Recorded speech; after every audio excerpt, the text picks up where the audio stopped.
Hi, everyone in Bombay. I wanted to talk about how I came to write the book. It's been more than half a century, and people often ask me why it took so long to write the book. And the first thing I'll say is it's complicated. First of all, it was a closed topic within the community. It took a long time for people within the community to rally together and talk beyond their circles. There's several reasons for this. It was a really unpleasant experience, as you can imagine. It was a topic in that past, although everyone had moved on, no one really wanted to talk about an experience that colored their lives for pretty much all time. The silence outside of the community was very solid. For people who continue to live in India, it wasn't a topic you wanted to talk about. I grew up in a small convent school, and I grew up pretty much being the only Chinese girl for a long time, and then after that went to LSR. Also was the only Chinese girl, but I was surrounded by my community of friends, and I didn't know any different. The other part of it was really a forgotten story. It was a story that if I spoke to anybody about, they just didn't know about it. And as difficult as the experience was for us, even listening to it was extremely difficult. People would just shut down, the conversation would go dark, depending on whether you're from India and you don't know about the topic, or you're outside of India and you really don't know the topic. It's also interesting that the internment in Deoli happened 20 years after the internment of Japanese Americans in the United States. So at that time, I don't think it was very supported of the injustice of what happened to the Japanese Americans. And the world opinion has changed since then. And it wasn't until the 50th anniversary where I became more connected with the people who are in Toronto. And this community, actually, within this community, they foster the whole experience of sharing, and the stories are more alive in that situation. So once I was connected with that community, it became a little bit easier to tap into all the voices that were beginning to want to be heard. So Munkun wrote a book. Munkun's in the audience right now. Yin Marsh wrote a book. And so all the people who started writing about this really paved the way for this book to be written. I was able to write an article for Outlook India that was a first-person narrative from my mother, and that really started the book from happening. And then in 2015, I traveled to India with Rafiq and some other survivors, and that's where we met Dilip, and that led to the relationship that we eventually wrote this book together. I think one of the things you will find in the book is it's the power of the stories, the individual stories that you don't hear about. You hear about there was war, and maybe you've heard that there was an internment, but to really truly understand the depth of the experience, you really need to look at what it did to the people who were interned. They were teenagers who went in, there were children who went in, and then I was born there, and once I came out of it, my mom would tell me stories, and she always told me nice stories, and it took a while for me to sort of go past the more epic kind of stories and really dive into what altered people, what changed who they were when they were in. So I invite you to read the book. I invite you to give us feedback. Tell someone else about this story. And I'd like to be in a room where I ask people if they've ever heard about the internment that there's more than one hand. I'll take a pause there.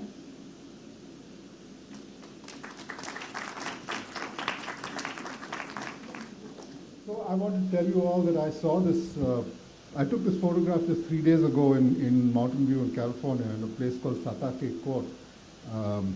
So this is a plaque that tells the story of a couple called Shinajiro and Shimano Satake. I want to make sure I get the names right.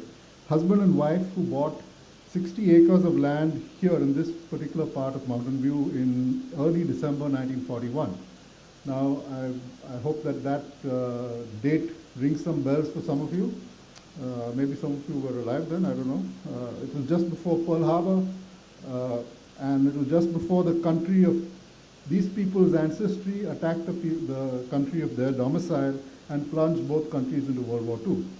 So 2 months later, 2 months after this attack, President Roosevelt signed Executive Order 9066 requiring people of Japanese ancestry to, quote, relocate to inland areas. And therefore, about 100,000 Japanese Americans were relocated like this, and really the word is that they were incarcerated in a number of internment camps up and down the American West Coast. So this plaque here, you can't really read it, but if you want, I will send it to you, any of you wants to read it. It tells the story of how the Satakes they first went to this relocation camp, but then they came back. This tells the story of what happened when they came back.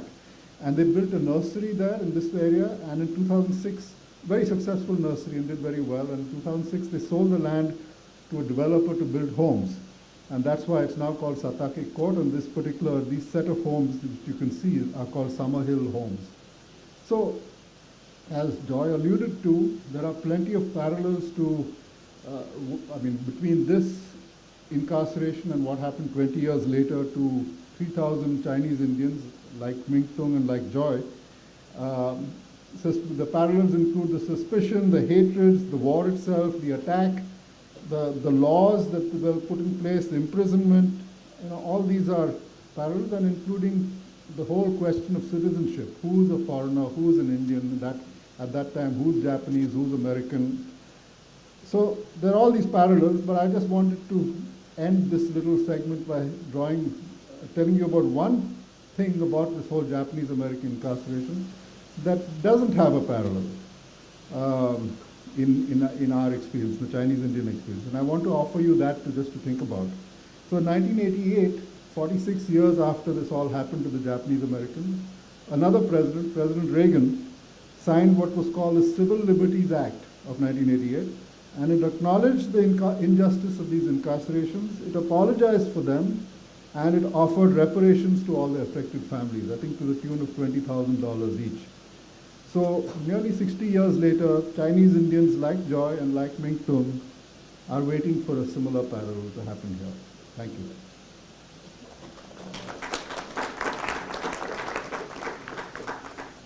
By the end of this evening, I hope we'll be able to convince you that this story, like many pieces of history that are forgotten and may seem minor or obscure or far away from us, wasn't forgotten because it's irrelevant to us today, but indeed because it might be too relevant.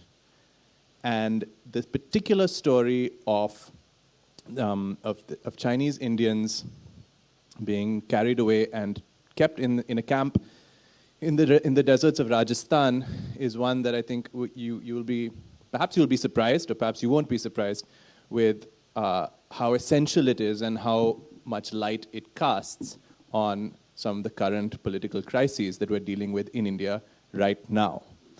But before we come to, and I should note that the silence that befalls relevant things in our past, salient things in our past, is not just something that happens to national history, it doesn't happen on a national level, it also happens on a personal level. Often the things that mark us most deeply and scar us most deeply turn out to be the ones that we're least able to talk about.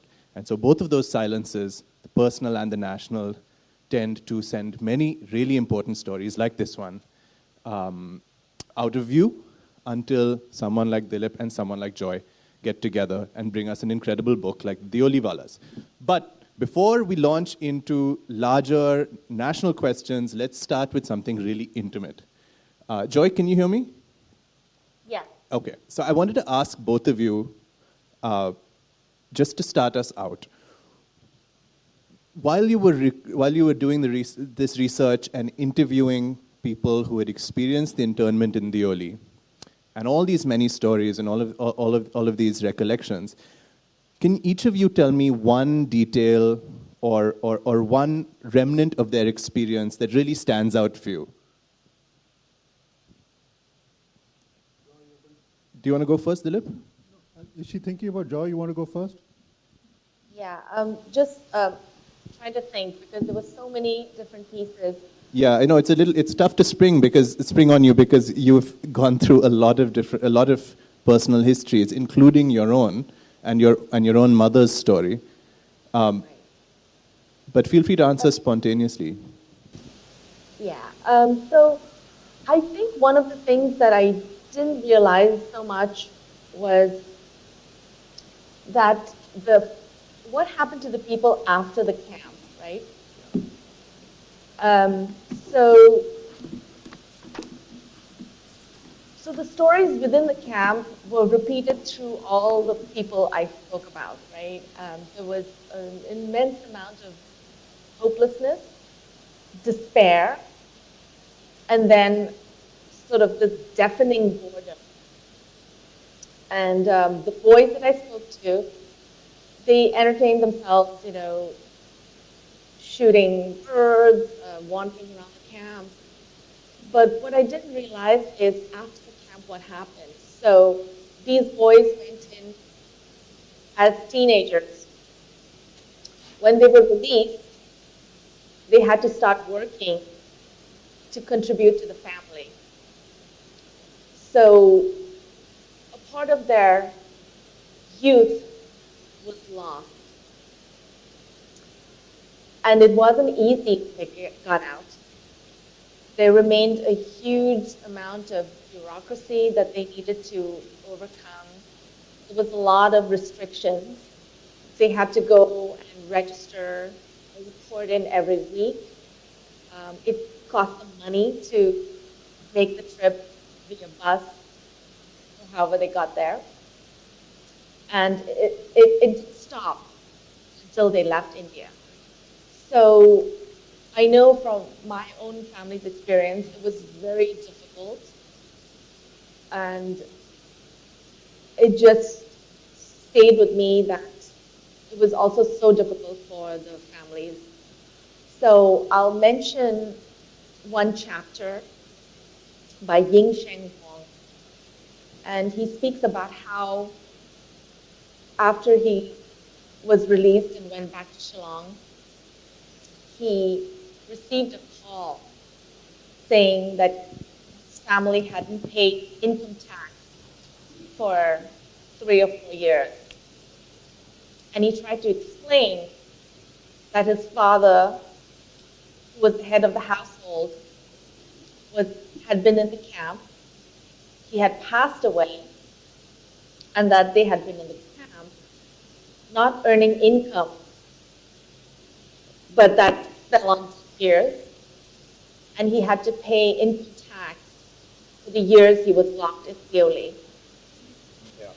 So it's stories like that that sort of beggar the imagination, that the restrictions and the rules that were placed were so rigid that people within that, people who had to enforce it, they couldn't make decisions that made sense.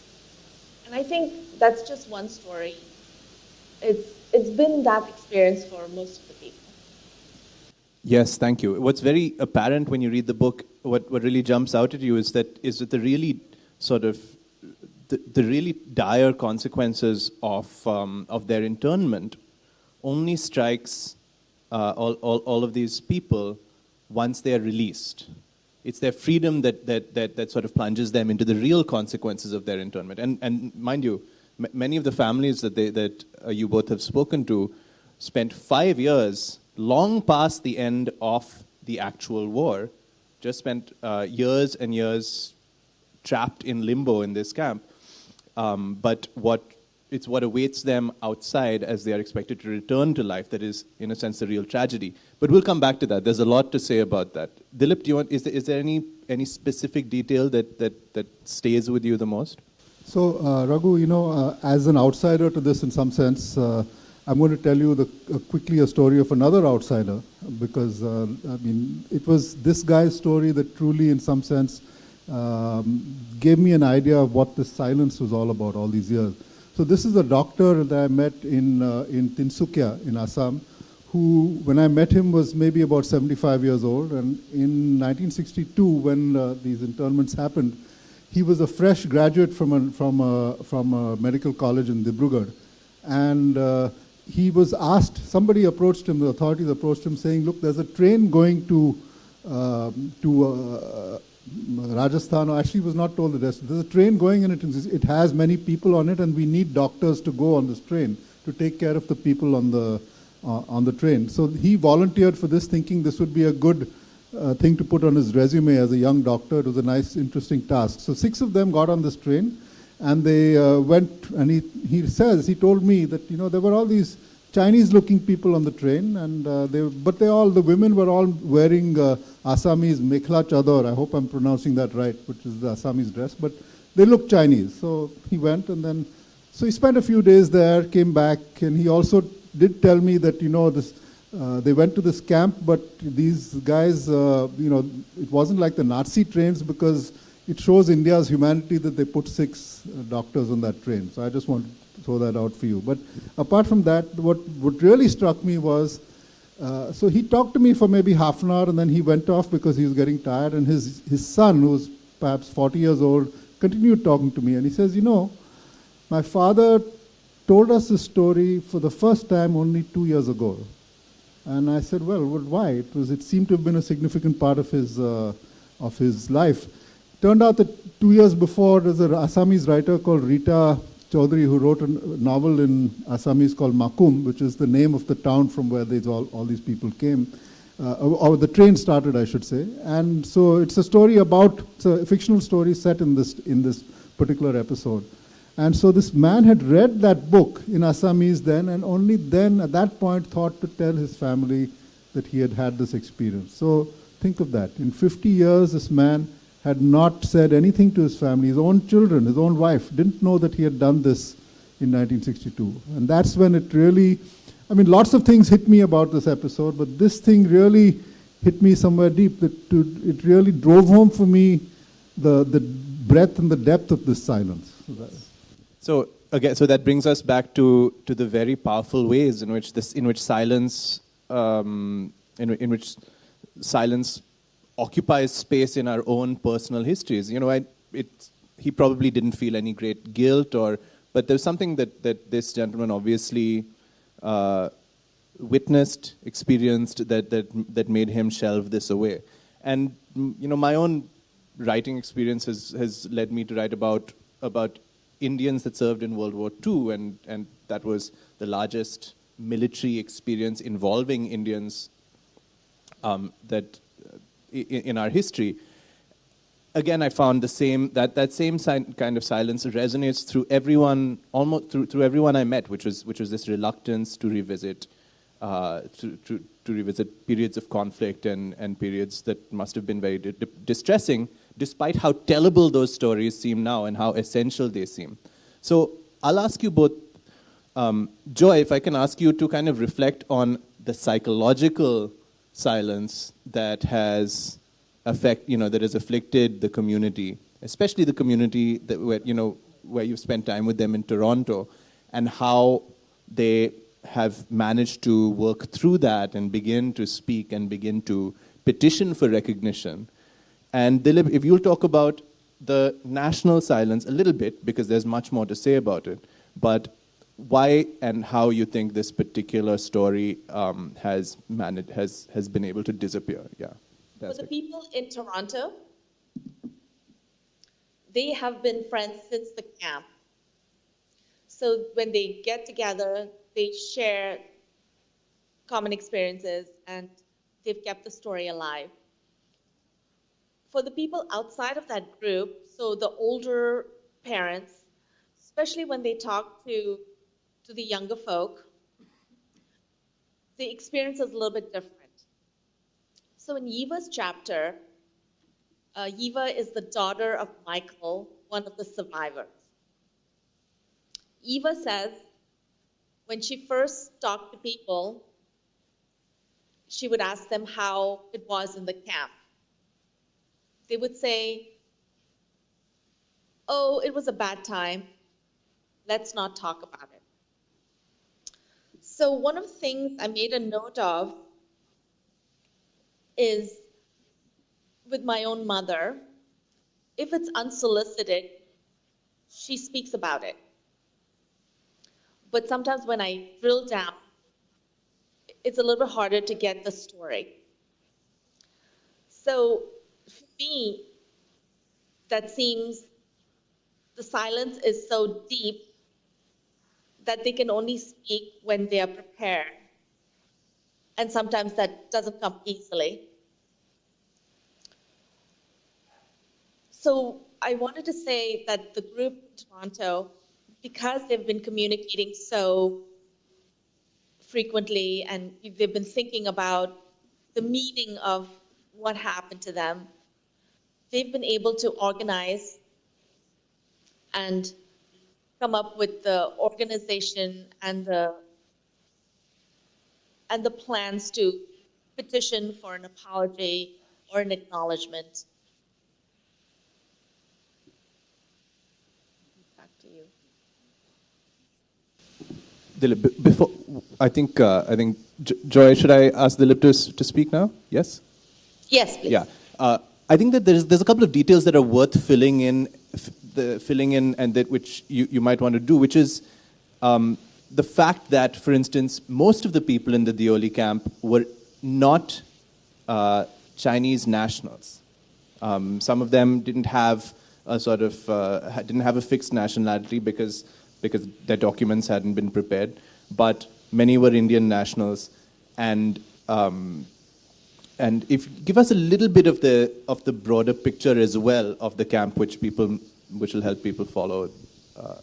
So get the in picture. fact, Joy's mother, whom actually I'd met for the first time just a few days ago in Joy's house in California, is herself a Chinese national. So, but at the time, as I understand it, the large majority of people who went to this camp either had no papers or were Indians, and they'd been here. Some of them had been here in India for generations, going back to the 1780s when there's the first documentation of Chinese coming to Calcutta and so on. So that's one aspect of it. That and we should remember that these were not some foreigners that we were sending off into the camp. Not that was excusable, but these were not foreigners anyway. Another aspect to remember, which is, again, I think you alluded to, is that it's not just that these people stayed in the camp for 5 years. It's also that most of them were sent to the camp after the war was over.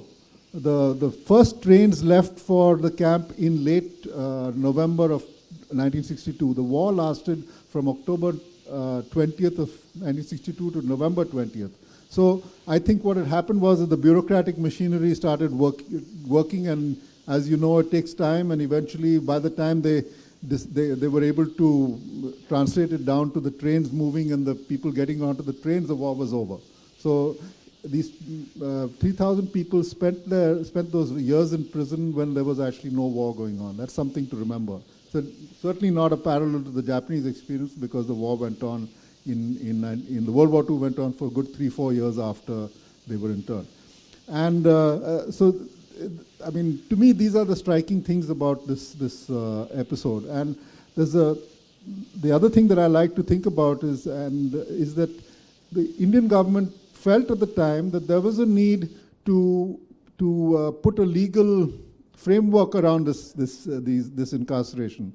And the word I like to use, and I've used in the book, is fig leaf. It really is a fig leaf, because how do you intern a number of people? How do you put them into prison when they've not really committed any crime? So we did, over those few months of late 1962 and early 1963, there were I think, if I remember right, it's in the book, maybe 4 or 5 different laws that we put into place hastily that gave us the ability to send these people to prison.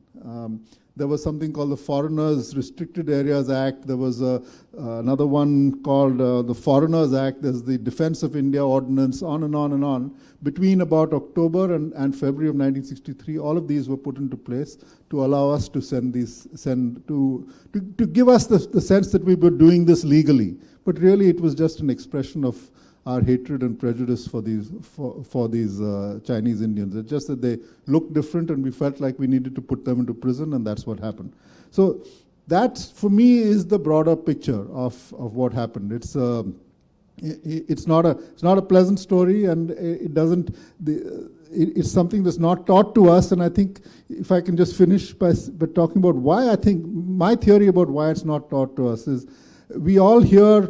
All of us, I think, who grew up in this country hear that this war was a great betrayal by China. Am I right? Does everybody here learn that in history? So, the story, like most wars, it's not quite that black and white. If you go and look at the history books on China and in India, it's not that. And I think it's worth for Indians to look back now, 50, 60 years later, and try to get some perspective. There is a Chinese perspective about our border that we need to start thinking about. It's not to say that they're in the right and we're in the wrong. No, there's right and wrong on both sides. But I think that whole fact that we've been told that this is a great betrayal by China is at the root of why we've forgotten this. Because none of us like to remember things that were a shame in our past. So I think that's part of it.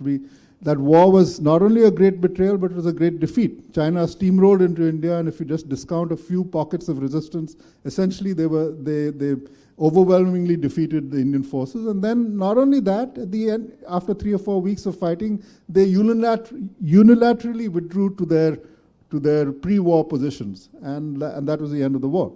So this is something that we don't like to remember. We don't like to know the larger picture of this war, and therefore certainly we don't like to remember what we think of as this tiny episode. Only 3,000 people in a country of 1.3 billion, who gives a damn about them? So that's, I think, at the root of all this silence. But as I'd like to establish by the end of this conversation, the fate of those 3,000 people, the experience of those 3,000 people, does indeed have outsized importance and kind of significance. And the word you use, bureaucracy, I think this is crucial. The bureaucracy had its own logic in terms of that's completely separate from the needs of national security. And it meant that more and more Chinese Indians were interned after the hostilities were over, and many of them remained interned until 1967, until for like Joy's family, for periods of 5 years. And there's a very essential insight to be gained from this, which is that it's much easier to put people into incarceration than it is to get them out. It is much easier to lock people up than it is to unlock them, even if they're not guilty of any crime. And even if they pose no threat. So a very serious kind of insight that needs to be carried forward and broadcast more. And when the state does finally get around to letting them out, it happens with a total abdication of any responsibility for them. And this is the most, a very interesting thing about this book is that it's called the Deoliwallahs, and you expect your imagination to dwell for a while in this camp in Deoli. But it's hard to write about nothing happening. Please feel free to jump in and talk and tell us about this problem. But it must be hard to write about nothing happening. It must be hard to remember nothing happening. I was so curious while reading it. How do you recall 5 years of your childhood in a camp where there's nothing to do, where you can barely go to school, where there's one football for 3,000 people, So there are these sort of problems of experience and memory there. And then it is once they are released, put back on a train, taken to Calcutta, and then deposited on the street side, after 5 years of their lives being held in suspension, of lost income, of houses and properties spoiled and stolen, ransacked, lives essentially kind of erased. All of the work that they've done in their lives erased. They were placed back on the street and told that they could return to their lives, which is absolutely kind of piercing detail from Joy's own story, which is that when they were returned to Calcutta, her father was put in jail for some new bureaucratic reason. Her mother and the 3 children were taken to the police station and said, okay, well, off you go. And her mother refused to leave because she had no money. She had no food, she had no bedding, and nowhere to sleep. And by the time at the tail end of that night, when they find some place to sleep and someone tries to feed one of the children, I think it was Joy, chapati, she's too tired and to eat and keeps throwing it up. And so you have to really send your imagination to that place of abandonment, which is where, which is what the real sort of story looks like. So tell me about, I'm sorry, these are difficult things to kind of bring up casually, but I want, can you reflect a bit on how people rebuilt their lives? Many of these personal stories, people still end up reconstructing their lives, Joy, and yet many of them had to leave the country. This is the really sad thing, but it's significant. Many of the Chinese Indians who had this experience, and therefore the people who both of them spoke to, survived and even thrived, but not in India. Right. So one of the things about the book, so much echoes, is I really see the story of how we left India. So whether the Chinese Indians left immediately or several years later, it's really about emotionally leaving the country. And one of the things I think Dilip speaks about, and I speak about also, is having been born in India, for me and for everybody, it's a deep part of who we are. We are culturally bound to it. We are, intellectually bound to it. And so these, all of us are never very far from, enjoying the foods and reliving, the old days in songs, from Hindi movies and such. But, sorry, just looking up. I wanted to pull out a story about Michael Cheng. So he was 6 years old when he went in. He came out, and after some years, trying to go back to school. So when you think about kids, they go in at 6, they don't have any education for like the next 3 years. The gap in their knowledge is huge. You can just imagine your own children. If they don't go to school for a week, they're already behind. And for these kids, they were pulled from different areas. And in those days, they didn't have a system of the third language, right? And so all these people were dumped in Calcutta, and most of the schools required them to know Bengali. So if they were studying in Darjeeling or Kalimpong, they were not studying Bengali, and that eliminated them from being able to be admitted into schools. On top of that, they didn't have any math skills, right? For 3-4 years, they hadn't studied. So it's extremely difficult. And in Michael's case, he sort of gave up on school and had to work. And his day went something like this, He'd get up in the morning, just quickly, take his breakfast, attend whatever school he was in at the time.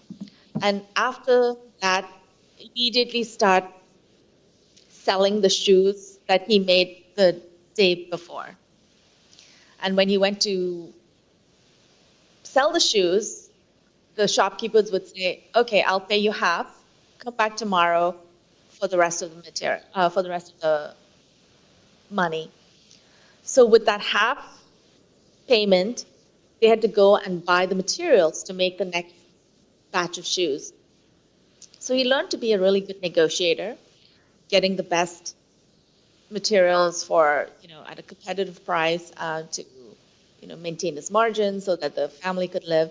And he did that for 7 years. So, get up, go to school, chase after money, go back, make shoes, wrap up everything, so that you could sleep because they had a small place for a big family. And so eventually he decided to leave and travel, and he made his way to the United States. The other family that I want to talk about is Ying Sheng Wang's family. When they went back to Shillong, as I mentioned, they had to pay income tax. They had to buy their own machine back because it had been locked in the foreigner registration office storage, and they couldn't just get the materials back. They said, it had sort of been mortgaged and he had to buy it back. So he had to borrow money from friends. So there were, helpful people outside of the bureaucracy. And he bought that machine back for, 1,200 rupees or 3,000 rupees, I forget. And he was able to make a living, but it was difficult. He had to report all the time. And then in the 1970s, I think immigration opened up in Canada, and a lot of the folks back to Calcutta, they made their way to Canada and essentially left their homes and their lives in India. So the rebuilding life story it's very different for different people. They made their own paths, they followed family or were the first to leave the country and then sponsored the rest of their families home. For my family, it was a little more difficult.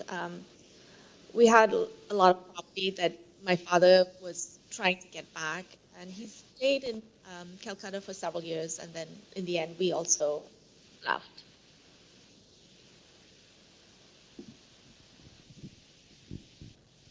Dilip, the larger picture that kind of emerges here is of, that I thought I was seeing was that is of this multicultural, multilingual, quite, this moving world of ethnicities, which is Asia. What am I trying to say? Okay, so when you think about the Chinese, in India, the Chinese in Northeast India, and as this book kind of reveals them to you, you begin to see that that there has been a multicultural, very cosmopolitan world in these parts of the world, and that has a lot of that has changed in relatively recent times as nation states have replaced the imperial territories that preceded them. And nation states have take on a different task of sorting out the people who are in their territories from the people who belong to their nation state. So nations create wars, but wars also create nations. And you see that very strongly during the Second World War. And you see it again in 1962, for instance, in the small form of what happens to the Chinese Indians. Apart from the fact of their ethnicity, they are Indians. They have probably the same claims to citizenship as their neighbors and many generations of belonging to the same place. But under the pressures of war and the things that war justifies, they are sorted out. The people who happen to be in a place are sorted out from the people who are deemed to belong to a place. And reading this book, it feels like that is the drip, drip, drip of a process of segregation and that drip has just begun to speed up, and now we're on the verge of, of something like a torrent. It must have been very interesting for you, Dilip, to be putting the final touches on the book while such a large national movement broke out over the question of what constitutes citizenship in India and how it is demarcated. Do you want to sort of walk us through the thoughts you've been having about that in the last few months? Well, Raghu, a lot of people have raised that question about the book, and I always, the answer I've given a few times is that it's in a sense fortunate for Joy and me that this book has come out at this time, because maybe there's greater interest. But I'm not exactly happy that we are that fortunate. It's a sad thing that we're repeating what I think are the mistakes of history, and we're not learning from that history, and we're asking the same questions again and again. The parallels between what happened to the Chinese Indians and what's happening now in this country are apparent. First of all, to these people who spent time in that camp. Yin Marsh wrote to me. Yin is one of our friends who's also in the book. Wrote to me, because there was some news about a particular detention camp that is being built in Assam, in Goalpada, which is being built with a capacity of 3,000. It's the same number that we always talk about of the Chinese. So down to that number, they see the parallels. And so so that's a trivial thing, but that's the extent to which we're repeating that history. And it's such a sad and devastating thing that we're asking these questions again. We're trying to define for ourselves who's a citizen, when we should be. It should be enough just to look at our constitution and let that define for us who an Indian is. And the striking thing about this community that has stayed with me is how much of India has stayed with them. The book starts with my recounting a man that Joy talks about, Ying Sheng Wong, who's known to all his friends as Bobby. So I'm on this bus going from Ottawa to Toronto to Ottawa with them for another reason which you'll read about in the book. But so we're talking, and here I am looking at this Chinese-looking Indian, and he's about to break into song like all his friends are telling him to think, and I'm being the stupid Indian that I am, think that he's going to be singing a Chinese song, making the same mistake that we made in 1962, honestly. Right. And what does he break out into? He starts singing Ajib Dastan. This is 50 years probably, correct me if I'm wrong, Joy, but probably 50 years after he emigrated from India, and he's singing this old Bollywood song. He's just singing it, and the bus was full of that kind of song. So I'm so glad that we wrote this book. I'm so glad that I found Joy to write it with, but it makes me so sad that we did this at that time, and we're doing the same things now. And we're repeating the same mistakes that we did then. Yeah. And one of the ironies that I just that put this earlier thought in my head was that the camp wasn't just for Chinese Indians and Chinese citizens in India. It eventually also held Tibetans, whom India had stood up for, and who claimed to have been annexed by China, who themselves were asserting their independence from China and against China. But not only did it hold Tibetans, there were even Tibetans who were escaping across the border, who were captured on the Indian side and then put into this camp. So it isn't just that the Indian nation state was using this violence to kind of consolidate its idea of its own members. It was also, very ironically, consolidating China's idea of its nation state, including the part that it had annexed against India's interests. So these are the kind of ironies that we perpetrate on ourselves, I guess, when we draw these heavy lines in physically separating people who belong and people who don't belong, and trying to put some of them in camps. I think it's my cue to invite you, all of you to ask questions as well. Is there anyone who'd like to ask one? There's the mic over there, so she'll give it. She'll give it. I don't want to ask a question, but Just hold it close to your mouth, please. Yeah.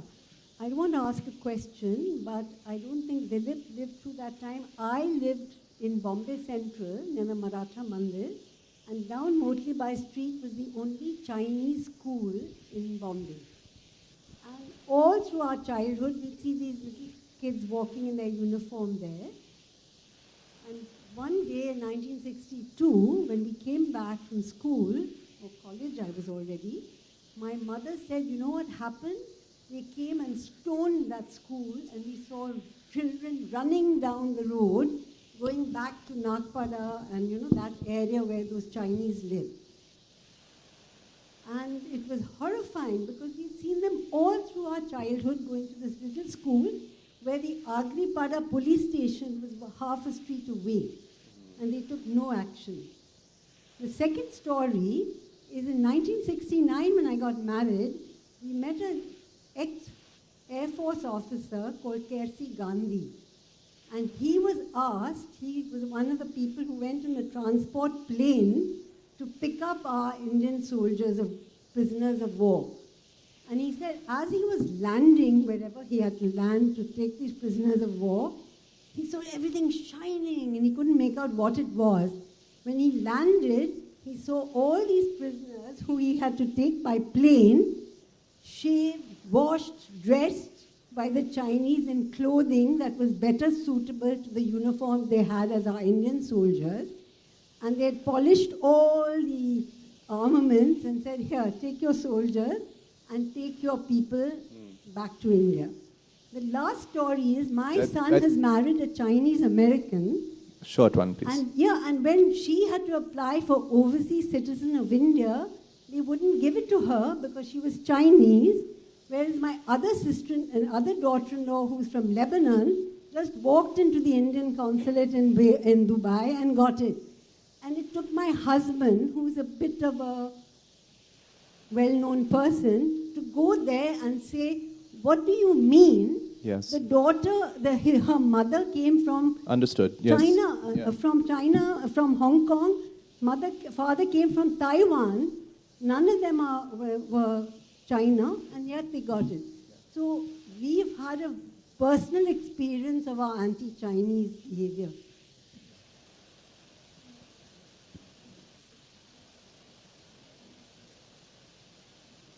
Which connects to a very important other moment and theme in the book, which is that people of Chinese ethnicity who remain in India are not free of the fear that this couldn't happen again. The countries still have a lot of tension. There's still a long disputed border, and India has not progressed in a direction that gives anyone confidence that this couldn't happen again. So I want to ask a question. Sometime in the 80s or 90s, actually there was a long read in either Sunday magazine or Illustrated Weekly, I can't remember now, but it had photographs and it was a deep study of this camp. So I want to know really what is your opinion. Perhaps you referenced that story, perhaps you didn't. But do you think we forgot about it because there was no issue of citizenship at that time, in the late 80s or early 90s? Nobody was talking about citizenship being a problem. So did the story just vanish because nobody cared? It's not a matter that we should be concerned about. We did something wrong, but what the hell? Well, I didn't see the story, so I'm not. Yeah, but I mean, I said this a little earlier. I really think that we forgotten the story for all these reasons. That this war was we remember it as a shameful episode in our past. And so that's one thing. We don't want to really think about that war, but we certainly don't want to think about this aspect of the war because it really affected, let's be honest, a tiny number of people in a very large country. The Japanese Americans had an advantage of being 100,000 who were affected in a country at that time of, let's say, 150 million. Still a small but a much larger fraction. Plus, over the years, they managed to get people into into the Senate and Congress in the U.S. Daniel Inouye and some others, and there was a succession of reasons why it got attention in the U.S. and which resulted eventually in this apology.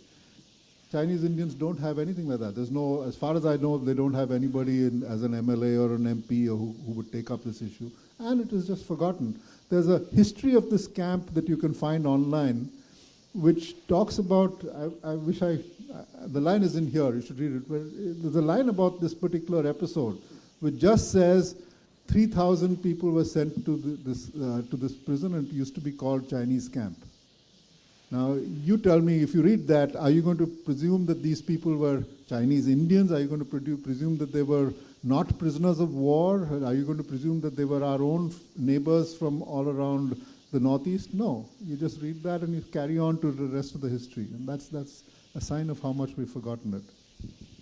I thought I'd just share an episode that resonates with what Joyce said, something Joyce said. So 30 years ago, I was in Taipei, visiting with a Taiwanese Chinese friend of mine who was very steeped in Chinese civilization and culture. So he took me to the Great Palace Museum, which is one of the great museums of the world, etc. After 4 days of eating Chinese food all the time, I said, look, I'd like to get an Indian bite somewhere. So he took me to the Gaylord in Taipei. And as we entered and we sat down, a young Chinese-looking woman came up and talked to me. And from her Calcutta convent accent, I knew exactly where she was from. And then we chatted, and then he was very curious because he couldn't understand how, and then she started talking to me in Hindi. And she was quite struck that she was talking to me in Hindi, and he asked her, how come you know Hindi? She said, because I'm Indian. So, I don't think we have time, unfortunately. He's the boss. Sorry. I had a question on the criteria for putting people in this camp. Was there any kind of selection done, or what was the process for deciding this person goes to the camp and this person doesn't? Well, look at the difference between the way Joy looks and the way I look. But there are many people in India who, lots of people in the Northeast look like Joy. So a lot of them would have been suspects. But I also wondered, because there, even sometimes within families, certain members of families were selected. Joy, did you hear the question? yeah, I did. So I wanted to say, my mom told me a story that, so obviously, except for Mingtung, we know what the camp looks like, but it was this huge barrack, right, with walls, and then they had double barbed wires at the top, and they had, sorry, Mingtung, I think that about at least 4 guard posts with 2 people manned 24 hours all the time.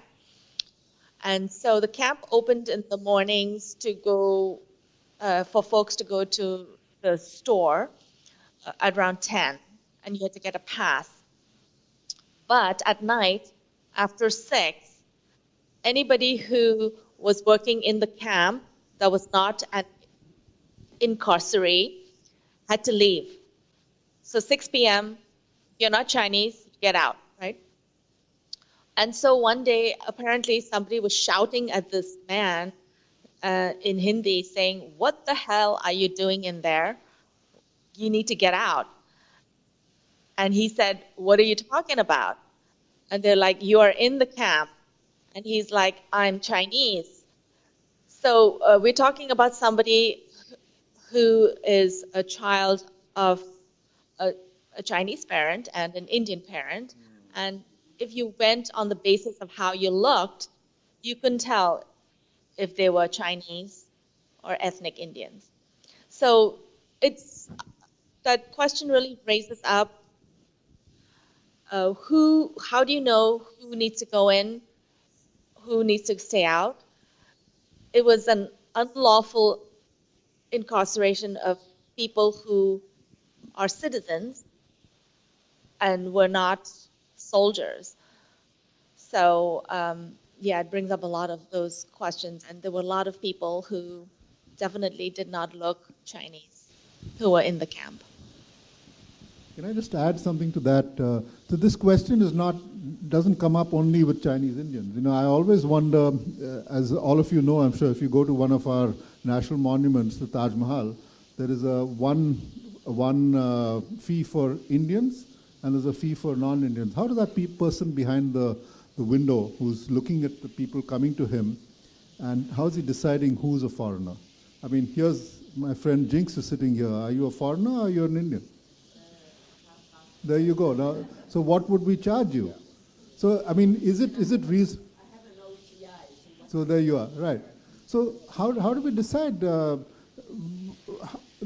That's the question that must have come up then. How do we?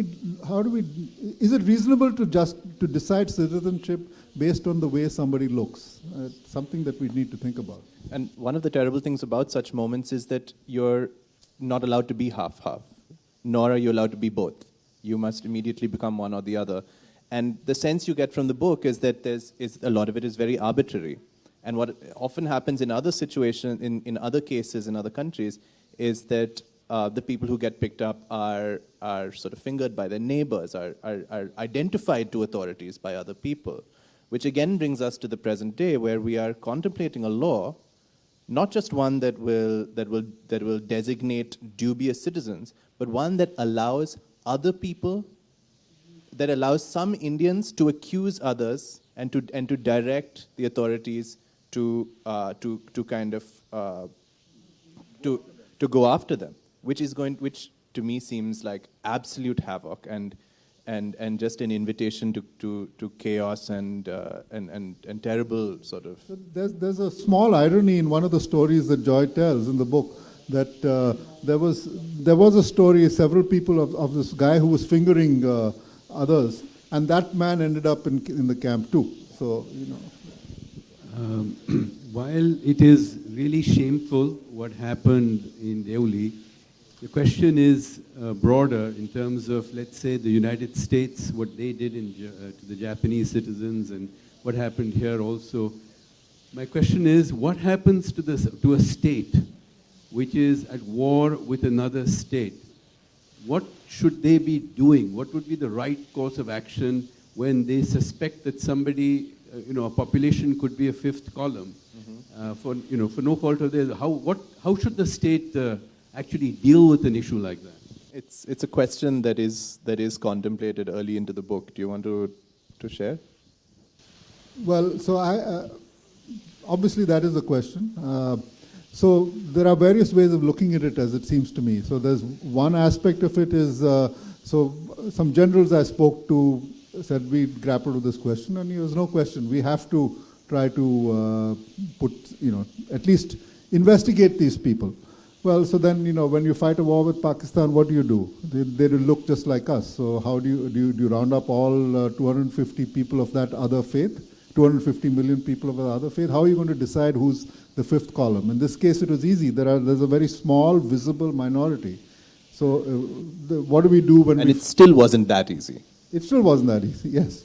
So, and it has all these repercussions. So that's one aspect of it. And secondly, yeah, it's true in times of war, perhaps you have reason to suspect some people, all right, let me grant that.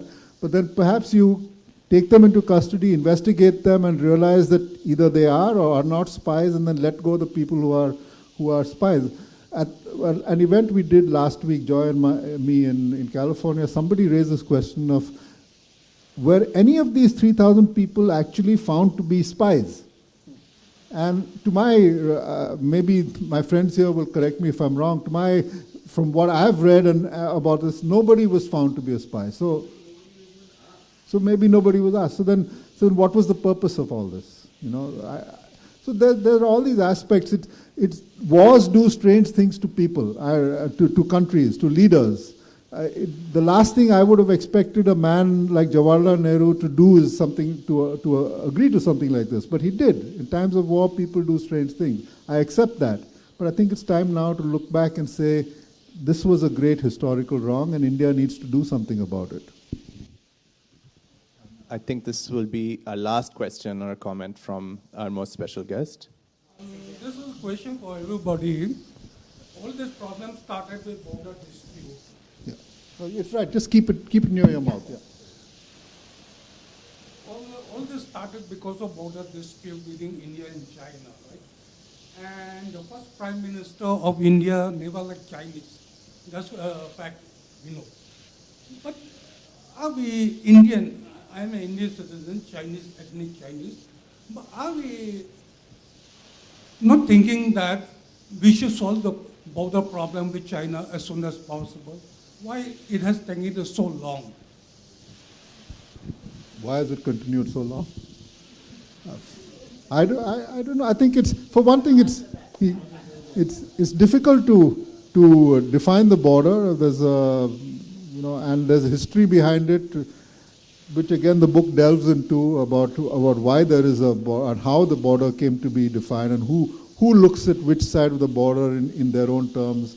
So I don't know. I mean, perhaps you have a better idea. Prime Minister Manmohan Singh did assign a high-level delegation team to solve the problem.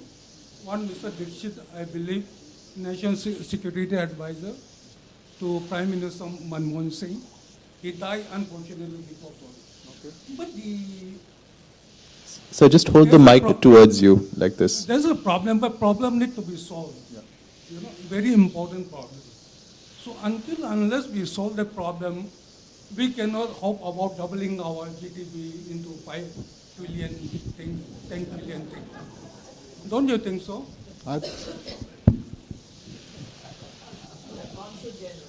The Consul General of China? Welcome, sir. I would like you to acknowledge Consul General so kindly came to grasp this. Very busy man, but he came, all the people. Thank you. So are you going to tell us about how you're going to give us our border and our territory? Let's not have a diplomatic incident. Thank you. I'm actually a listener. I'm a curious learner. Actually, although I apologize for a little bit late, but I really only appreciate. You know, I'm a most, I think, active participant of Bounty's programs, Asia Society. Since long, been very much interested. I think these are cultural, more kind of deep talk help people to get more perspective on many facets, including for us in the diplomatic or government work. We need to listen more often. I actually want to, Wing Ming Tong, my friend, I respect him very much. He wrote a similar book, My First Knowledge, also about the Chinese Indian citizens' experience. Actually came from Ming Tong's book. So I'm a reader of your book. I learned quite a lot. I mean to really recognize him, but thank you for recognizing me. I have, after listening to this and reading the book, I'm very much look forward to reading this book by you, Sir Dilip and Joy. I think I have some, as just a student or a learner of China-India, these people-to-people relations, I have some simply put catchwords for you. For myself first, and then to share with everybody. First is history, because we're talking about history. How to deal with it? I think my catchwords will be make peace with history. How do you make peace with history? Talk about it, write about it. This is the right session, and I really commend these great efforts by Ming Tong study, the effort, and this book. And just simply, history is always complicated. And I think if we take a broader perspective, look at the history, the border history, very much left over, my friends, by the colonial history. So I don't want to just deep into the history of Tibet, of the border thing. Most of these are the Magma home border left over by the British. So these things are complicated. If you take a really deeper professional look, so it's complicated, but let's gradually make peace with history. I think, Sir Dilip, you just mentioned the perception issue, how do you look at the war, all these things, gradually people will get more perspective about it. So we make peace with history. Secondly, is about, thank you. Secondly, is about really the human facts, human feelings, the love and hatred. These are all the feelings. Each time I read similar books about history of the these feelings. I think the catchphrase will be, through such exchanges, human feelings will get wiser. I think that's also the message people want to share after these discussions. For government, for civil organizations, I think for every people on the street, through gradual exploration of the history, through the sharing the feelings, human feelings, people will feel that at the end of the day, we are human beings. We share similar hate, similar love, and then gradually people will get wiser. There might be a conclusion at this court, but gradually people will get wiser, governments will get wiser. And my third really point is about story, telling stories. And I think personally, and I think people would agree if we gradually take more look at it. The China India story is the deep ocean that we haven't tapped yet. Yeah. It is the deepest ocean, the China-Indian story in the world, because our civilization, for thousands of years, we are the only two really living civilizations living together for thousands of years. No other companion in the world. So naturally, when people stayed in India, come to America, come to Canada, or people in the street, China, India, you feel maybe look a little different, but somewhere we are the same. Thousands of years we're like this. So we are now, so I want to congratulate you and commend this good effort that we are now gradually tapping into this deep, deep ocean, the deepest ocean of culture, civilization of the world. So I really want to appreciate and commend this great effort. Thank you. Thank you very much. With that, I think we're out of time. Unless Joy, Dilip, if either of you, if you'd like anything to say, like to say anything, otherwise I will wrap it up. Sure. I'll just wrap up from my side. This story was a line in some history book, or perhaps a couple paragraphs in an official transcript. What I wanted to do with this book is to share the human story, and I think everyone who reads the book gets it. I encourage you to share it, buy a book for a friend, and help us really bring this story to the next level of conversation. Thank you, Counsel General. You're speaking exactly what we should strive for. And thanks everyone for coming. Perfect. Thank you. And thank you very much to the Asia Society. Most generous hosts. No, I wanted to just add to what, it's not just that you should buy one book for your friend, buy like 20 books for all your friends. That's all. Thank you. Okay. No, thank you. I think it's a very, even if I say so myself, I think it's a very important story. I feel fortunate in some sense that I got to write this with Joy. I like to think of it as my jumping on this bandwagon of the story, but it's a story that needs to get out, needs to be told, needs to be discussed, needs to be thought about. So I hope we've given you some of that flavor tonight. Thank you all.